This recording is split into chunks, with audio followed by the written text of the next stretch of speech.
I'm Celine Williams, and welcome to the Leading Through Crisis podcast, a conversation series exploring resiliency and leadership in challenging times. So I'm very excited about my guest today because she's one of my favorite humans who I met last year. And she is fascinating and wonderful, and just her brain is brilliant. So my guest today is Dr. Robyn Bourgeois, who's a Cree activist, academic, and author. She is an associated professor in the Center for Women's and Gender Studies at Brock University, but is currently serving as the institution's acting vice provost, Indigenous engagement. Even just in that intro, there's so much cool stuff. I am so happy to have you on the show, Robyn. Aw, thank you. I'm so excited to be here. And I meant what I know I said this before, but truly meeting you last year, I was like, I just need to be best friends with this woman for the rest of my life because I think you're amazing. So I can't wait to get into some of what we're going to talk about. I'm excited. And I always start these podcasts with the big broad question, which is the name of the podcast is Leading Through Crisis. When you hear that phrase, leading through crisis, what does that mean for you? What comes up for you inside of that? Wow, that's a great question. And you know what? It's kind of my first instinct is to go to what it means to be an Indigenous person in this country, right? Please. Right? Because in your life, you're always in crisis. We our elders talk about the fact that, people are saying this pandemic is a crisis, and climate change is a crisis, and that this is all, catastrophic, and we're heading into this, period of destruction. And Indigenous peoples are like, yeah, we've been living with that for several hundred years, right? And the way that colonialism impacts our lives, and that we're always, the system is against us already. So we're always in crisis in many ways. Not that I don't want to paint the picture that Indigenous peoples are just always in crisis. We have a lot of resilience and a lot of strength and a lot of courage, and we do a lot of incredible things. But we're always facing that. And that's where my mind went first, was that's really, it's kind of not just leadership in our leadership roles or in our activism, it's in life in general for us. So it's kind of like, how do you navigate the crises continuously, is where I went with that thought, because it is a challenge for us, whether in formal leadership, but also in general in life. And I hope people can come to understand what that means for us, because we make decisions and calculations every day that most non-Indigenous people, well, I'm not going to say that. There's certain other groups, I would say racialized folks, certainly women have to make certain decisions that, we have to make calculations in everyday life that most other people don't have to make. A great example of that is, our kids, knowing the fact that Indigenous children are overrepresented in the child welfare system. We make calculations every day. Like, we can't send our kids to school without their hair combed, because will that earn the call to CAS? If they're absent too much, will that earn the call to CAS? I remember one time the cats got fleas, and they were sleeping with the kids, and the kids got flea bites, and I'm like, oh, is this the time? Like, we're constantly making calculations that other people don't have to make, and we do the same in our professional life. So that's where my mind went with that question, is, what does that mean to me? Well, it's a life thing for me, really, in many ways. Right? And I think for many of us, I'll be honest, I don't think it's just Indigenous folks. I think a lot of people are living life in continual crisis. And it's not just a pandemic, and it's not just climate change. It's constant, based on the way society is. I really appreciate you sharing that, because I think it is also, I love that you took it there, and that's what came to mind, because it's an experience that a lot of people don't have, obviously, but aren't even considering, right? Like, it's an experience that is so far. I'm gonna use an example for a second. I was once talking to a male friend. I am a white woman. I'm not a person of color in any way, shape, or form. I was talking to a male friend, and he could not wrap his brain around the idea of, as a woman, and I'm a privileged woman, I know this. When I am out in the world, I am calculating, is that man across the street a threat to me? How fast do I walk? Who is behind me? Who is in front of me? This is an awareness I constantly have in the world everywhere I go. Mm-hmm. And he could not wrap his brain around that.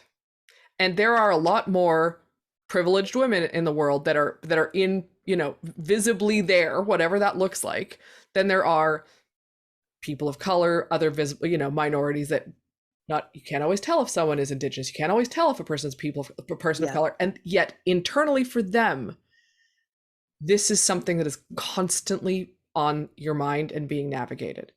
And Yep. it's a different way of operating. Yep, absolutely. Absolutely. And I think that I wish people would make that connection. Like, I am really, one of the things that I value so much is making connections. That's in Cree culture, relationships are everything. They're the primary driver of everything we do. And I wish that, when we're talking about race and racism and colonialism, I wish that privileged white women would make that comparison and understand we're all in the same system. It's the same system. And the things that you do every day for your calculations are things we do only for us.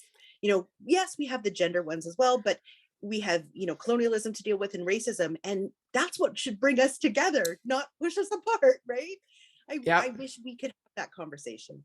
Yeah, I agree with you. And we were saying this before I started recording. I think a lot of the challenge for that is that I can accept, and this is not true, but I'm going to say this. I can accept that my experience is I have to be aware of threats on the street or these particular things.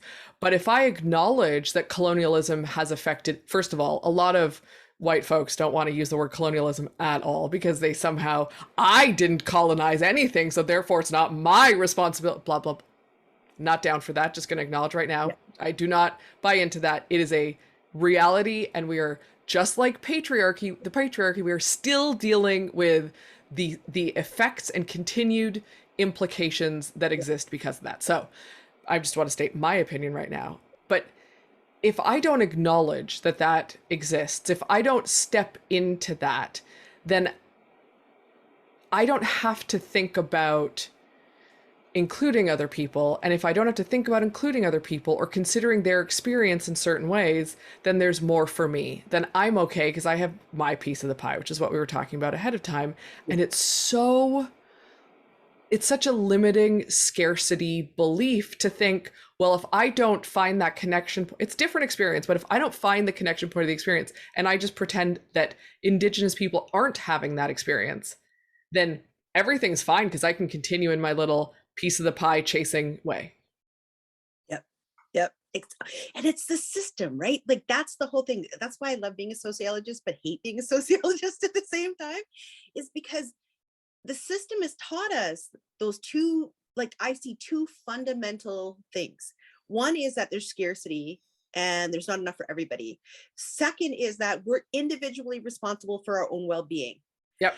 That flies in the face of everything that, and I think Indigenous peoples generally, but I can only speak really specifically to as a Cree person, but that's not the teaching in the Cree understanding of the world. The Cree understanding of the world is abundance, that there's abundance. The world has given us all of the gifts that we need to survive, and we're all worthy of those gifts simply because we all share the common spark of humanity. And our creation story talks about how everything in creation, whether it's human beings or animals or water or anything, we're all animated by spirit, and we take a flame out of this single fire together, and we all take a flame. And actually, that's why you'll love this. We all put it in, it animates our bodies. So we end up putting it in the back of our head. And that's why babies have soft spots, is the Cree teaching. And then that animates us. Right? That's so cool. Sorry, that was me getting very excited. If all things in creation, including us as human beings, have that same spark, then we're all worthy and deserving of the abundance that the world gives to us. We are all deserving just on the basis that we are human beings that come from creation. And that not only that, but that we have each other to take care of each other. We're not in this alone. And I'm heartened by the kinds of things I'm seeing where people are making arguments for community and saying, you know what, the only way we're going to get through this is not to close our door and, purchase our way through this. I'm thinking like all the people when the pandemic started and everybody was panic buying because they were thinking about, oh, I'm going to take care of myself.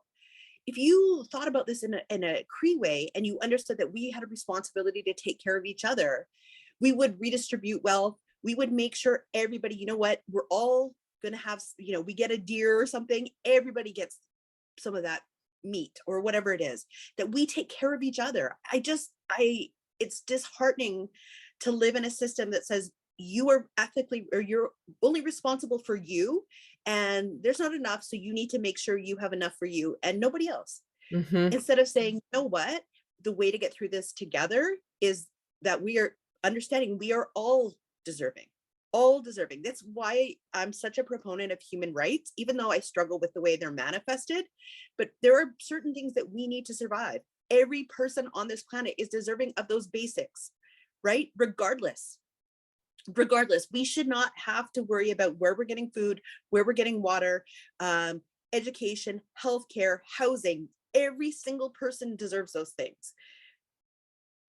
And we need to take care of each other. Like, it's so frustrating. And I just put so much pressure on us and so much anxiety. Like, I think about, what it's like to be, a nuclear, or even a family, and you're sitting there being like, I'm responsible for my family. I've got to make sure I have rent, food, water, and I've got to do all these things to make this possible. And the stress that puts on each of us, when instead we could say to each other, you know what, we got each other. Let's take care of each other. Let's find a way together. And I think that's actually a really important lesson in leading through crisis.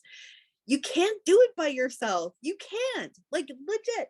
I mean, unless you're like independently wealthy, which we also talked about, where you don't have to have these worries.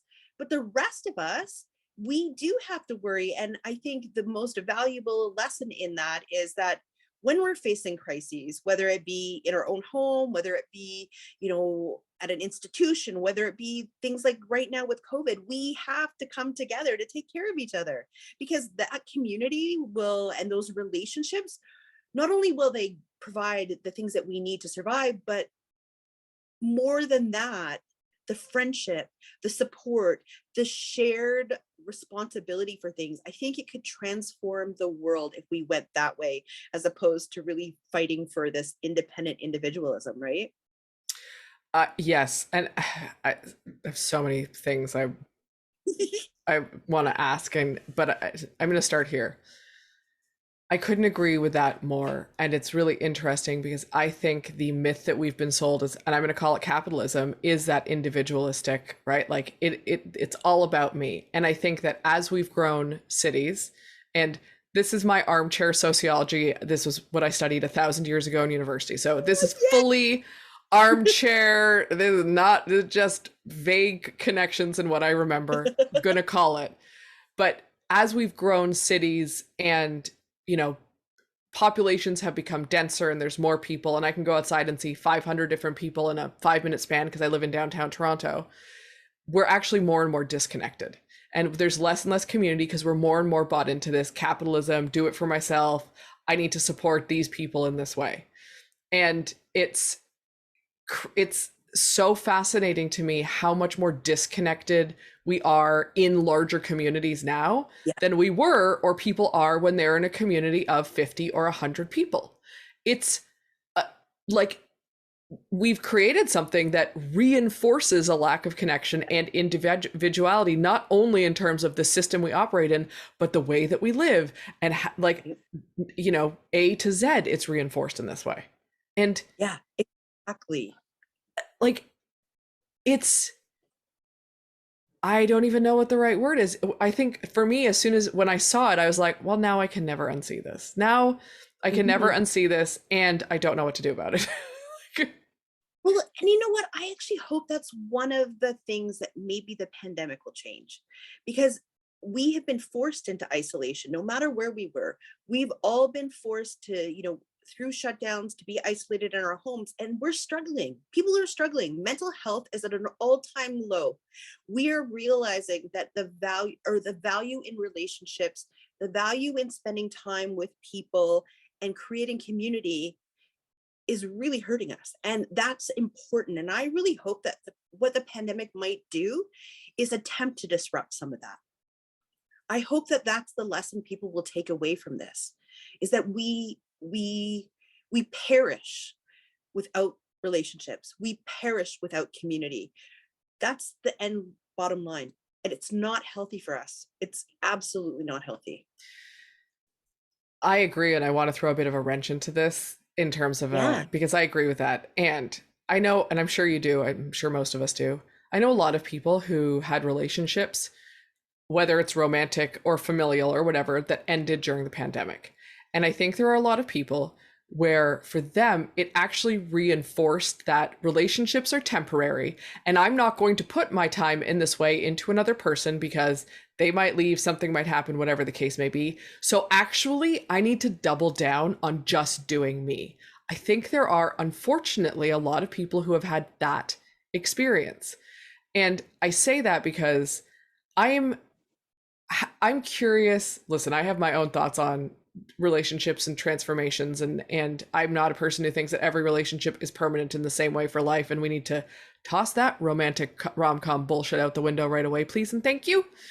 But for those who do think that, and for those who then see any ending, whether it's a death or a romantic relationship or a friendship or whatever it is, as a reason to be more individualistic, how do they fare? What is their approach to this? Because I think unfortunately there's a lot of them as well. I agree. I agree. And actually, I might even be part of that category because my marriage ended during the pandemic. And for me, I don't think it was so much, well, yes, it was about I have to do me. But it was because I realized in the lockdown that that relationship was no longer working for me. And my concern was, what am I demonstrating to my kids to Mm, perpetuate a relationship that is not even healthy, that isn't functioning well? What am I showing them? And I think so it is a little bit different because I did choose them and me over that relationship. But I see that, and you know what? I think in some way I kind of have to give people space for that a little bit, right? Because you do need to do the work of yourself, right? I think that's mm-hmm. really, really important. And as Cree people, we're taught that you need to do reflection. It's one of the reasons that oftentimes people will come to me and ask my opinion about something, and I'll be like, no, I got to sit with this. I have to sit. I have to reflect. I have to do the inner work. I have to do that process. But we're also taught, though, that the relationships are valuable, right? That we need friends, we need family, we need our community, right? And I think that's where we have to encourage the folks who are really like, you know what, I'm ending this. I want to be, I'm going to do me. I'm just going to, whatever that looks like, to say, okay, yes, but you still need, yes, that work's important, but you also need to look out because you can't do this alone. You Mm. can't. We are not going to survive if we retreat into ourselves and don't find those relationships and those connections. I think that's really important, but that's tough. Yeah, I've seen it through this pandemic, definitely. It's as you said that, what came to mind was it's a yes and situation. I always go Yeah. back to this improv game, but it's a yes and situation where yes, you need to do yourself and you need to do the work on yourself, and Mhm. and do you and you take a step back, and that shouldn't reinforce the overall idea of individualism over community, right? It Exactly. like longer term, bigger picture, being in community, having the supportive people around you, being a supportive person, whatever that is bigger picture, the ultimate thing. Also, listen, I firmly believe this. We all need to do self work, and the next level of self work is actually in relationship with other people. It's never just you. Yeah, Self development. The exactly. myth of self development is that you can't do self development on your own. Ultimately, Right. right? So, Yeah. so yes, you need to do that, and then it's about being in the community at the same time. It's about that bigger picture. You're not just doing it Yeah. to go isolate and reinforce the individualism, which I think Right. is Yep. that's what worries. That's what concerns me is Yep. the people who Absolutely. double down in that. And then they're like, well, this is it. Just me at home by myself for the rest of my life, building my independent wealth, and screw the Yeah. rest of the world. It's just me. Yeah. Exactly. Yeah. That's also my fear too. That's there are people who are headed that way. I think that's significant. Yeah. And I think for a lot of people, it made what has happened and this idea of community made them realize that they didn't have a community, and rather than Yep. adjusting, I think some people Hmm. adjusted, were like, let me find community. I joke all the time that now I'm like, I like a lot of alone. This is what the pandemic made me like. I really like being on my own. I have cats, so I feel like that's my community, right? Like I have cats. I like being on my own, and also now I want to find community and people that are very beyond. You know, my family doesn't live here, so beyond my family when I get to see them, who I adore, but they're not here. Um, Yep. who are the people that I really want to spend time with, even if it's in the limited amounts that feel good to whatever it is. But what Yep. does that look like as opposed to I don't want to be in any community or I've lost my community. And it's I love what you talked about with the, you know, the Cree beliefs around like this is important no matter what. Yeah. And these things matter no matter what. And that's not the foundation that I think a lot of people have.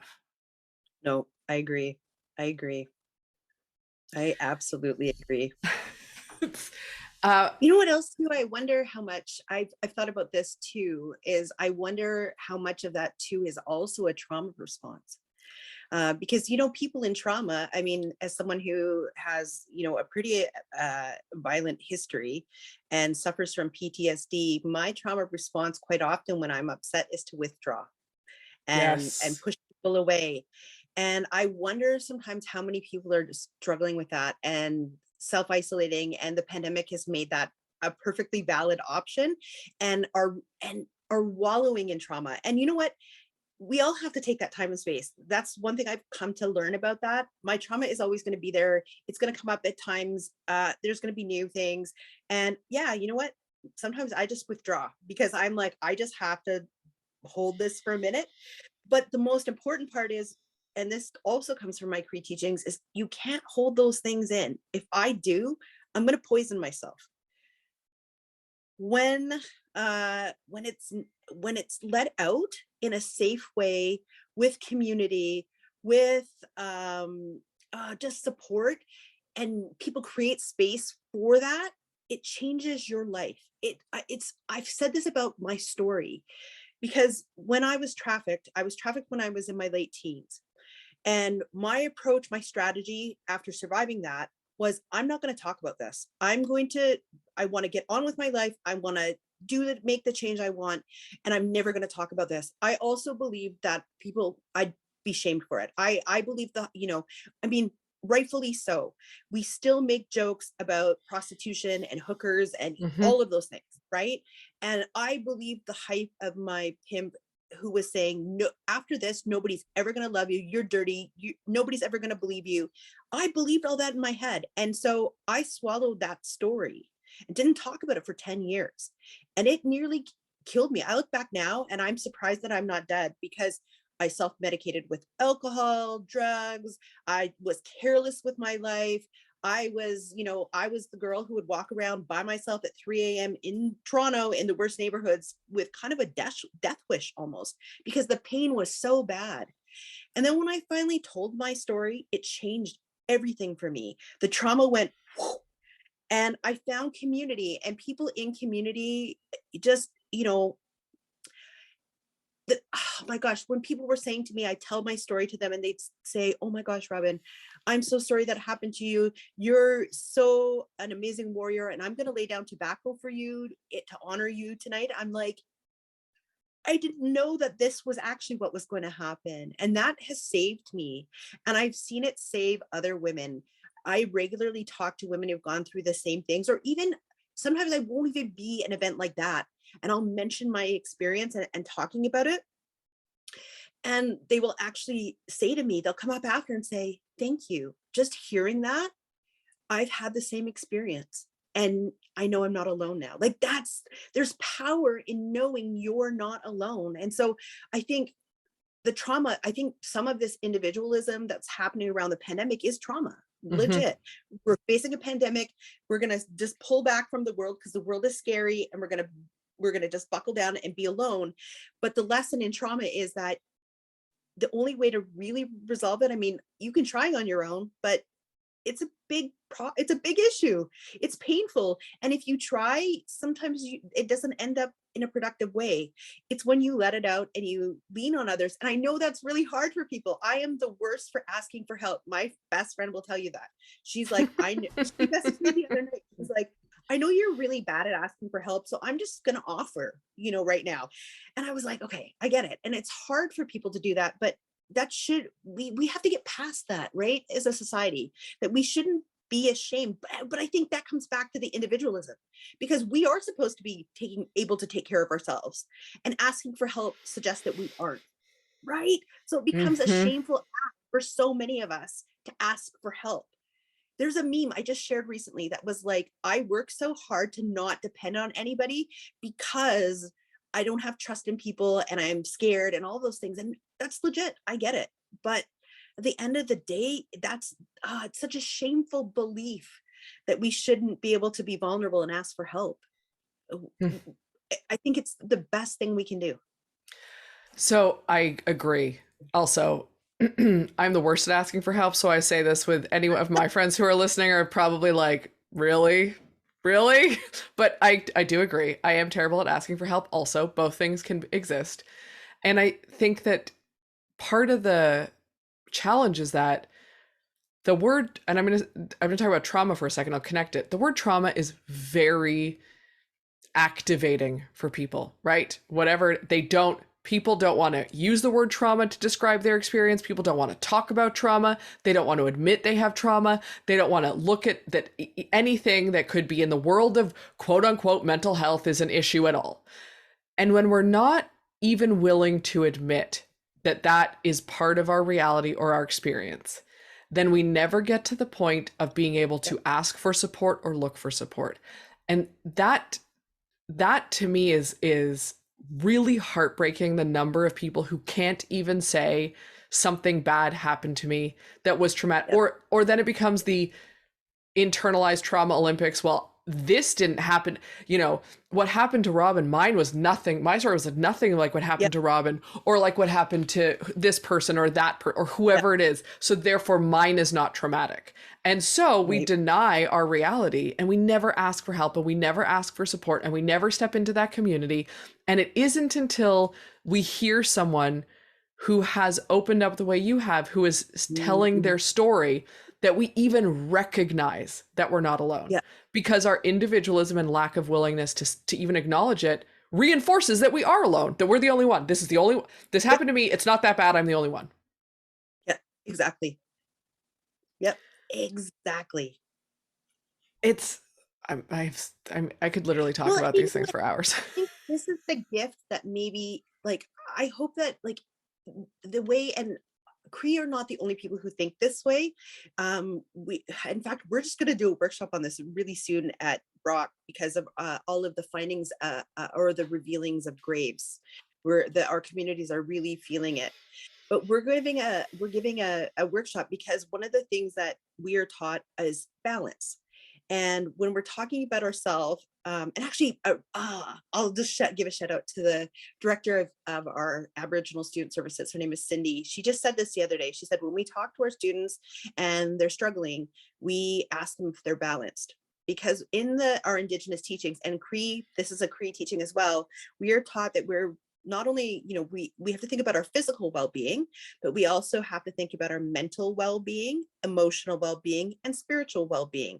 And if any of those are out of whack, then the whole thing is out of whack. It's all got to be considered. So those teachings are, yes, we got to think about the physical, but also we have to think about how's our mental well-being, and being able to talk about, like, I'm not well, or I'm feeling depressed, or, I'm struggling with addictions, all of those things. We need to be able to say those things. And we have a responsibility to make sure those four things are in balance. And I think the Western world has no, it's who cares if you feel well? Are you productive? And are you delivering, what you're supposed to do to the capitalist system? That's Right. it, right? Right. What Yep. is the output that you are contributing to the world every day? Yep. That's it. What is your Yep. output? That's what we care about. Yep. Exactly. Yep. Exactly. And your well-being, we don't care, right? I mean, the No. pandemic has even made that worse for me. Like, the very fact that we consider some lives more disposable than others, and we're willing to put some folks at risk simply because, we don't believe this pandemic, floors me. floors me that we are that callous to each other. Absolutely. Absolutely.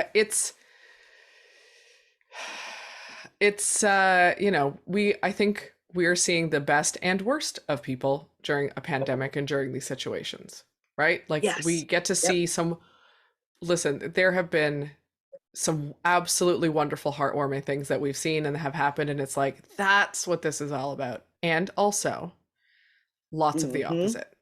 It's not Yeah. just one or the other. It's funny, my partner was actually on a podcast last night. He was doing one about the pandemic, and he got his questions in advance. And one of the questions was, who were the winners and losers in this? And I was Mm, like, well, how do you answer that? If we're talking about winners, like, are we talking about people who were, kind of our heroes throughout this? Like, because in that case, I'm going to talk about frontline workers and what they've gone through, and the people who have kept businesses open so we can get food. Those are the people I'm going to talk about. But if we're talking about who's profited, then I'm going to talk about billionaires and corporations, right? Like, how do we frame that is what we started talking about, because it has, I think, I agree with you. It's brought out the best in some of us and the worst in others of us. And I can't believe some of the things that are happening. And I'm sitting there constantly going, really, this is where we're at as humanity. mhm, Really, we're this callous and this disconcerned with the lives and well-being of other human beings. mhm. Not that that's surprising, because I mean, as an Indigenous person, I know that's the lived reality, and it always has been outside of the pandemic for us. I know that's the reality for racialized folks in this country, but all of a sudden it's just like, we are that callous. We do not care about the most vulnerable in our community. That blows my mind. Well, how could we? Because we're so busy looking at things like in a Right. pandemic. We're so busy, like, okay, so if we're looking for balance, then let's just talk about self care and let's make self care the focus and let's talk about that and forget anyone who is not even in a place that would listen. I think I have thoughts about self care outside of this entirely. Right. But rather than looking at the people who actually could use support, could use that community, are already on the outskirts of whatever world we're living in, and now even more so. No. Let's focus on finding quote unquote balance through self-care, because that's the thing. Like it just Right. Right. Well, and for me, the other one is the health of the economy. I'm so tired of hearing that. I had hoped that CERB, one of the outcomes of CERB, given how many people lost their jobs and needed immediate support, and the government steps up and gives everybody $2,000, I would have thought that would have been the perfect launching point for a universal basic income. yeah. And basically it's only people who are still who have really, have been in poverty for a long time, or who are on disability, who are still fighting that battle. Everybody else is like, those are freeloaders, blah blah blah. I just thought for sure that given how immediate that support was and how many people needed it, that Canadians would galvanize behind the idea of a universal basic income that all of us are guaranteed no matter what. Yeah. And it's still that individualism. No, Yeah. it's my own. I just had hoped, I had hoped that that Yeah. might change. Doesn't seem like it. No, I agree. I know we're pretty much at the top of our time, but I want to say one thing and then I'll thank you. The thing that I find so fascinating about the universal basic income, because I'm with you, is the number of people who had CERB, uh, still don't have work, and yet are opposed to universal basic income because it means I'm not going to. The idea is, well, now I'm not going to be able to own anything, and now I'm not. What? I'm sorry. When people need universal basic income to have a place to live and have food on the table and have healthcare and take care of their basic needs, you know what they're not thinking about? The fact that they're not going to be able to own a car or own a house or Right. whatever this weird focus you're having is, because you are Yeah. ultimately privileged and can't find work temporarily or whatever the case may be. And Yeah. that rhetoric is happening so much still, and I really hate that. I really hate it, and that's one of the things I find disappointing about the lack of rallying around it. Yep. Yep. I agree with you. Yeah, that argument is just, to me, it's gross. It makes me feel gross. Yep, I agree. I could talk to you for 17 hours, and I recognize Aw. that you are a busy woman and you have, I'm sure, something else backed up on this. So I want to thank you for chatting with me. I hope you'll come back because we could just talk about stuff forever. My gosh, anytime. I would love it. It's always so much fun to chat with you. I feel the same way. You are just a gem, and I appreciate you so much. Thank you, Robyn, for chatting with me today and sharing some of your insights. Oh, thank you. Thanks for joining me today on the Leading Through Crisis podcast. If you enjoyed this conversation, please take a minute to rate and review us on your podcast app. If you're interested in learning more about any of our guests, you can find us online at www.leadingthroughcrisis.ca.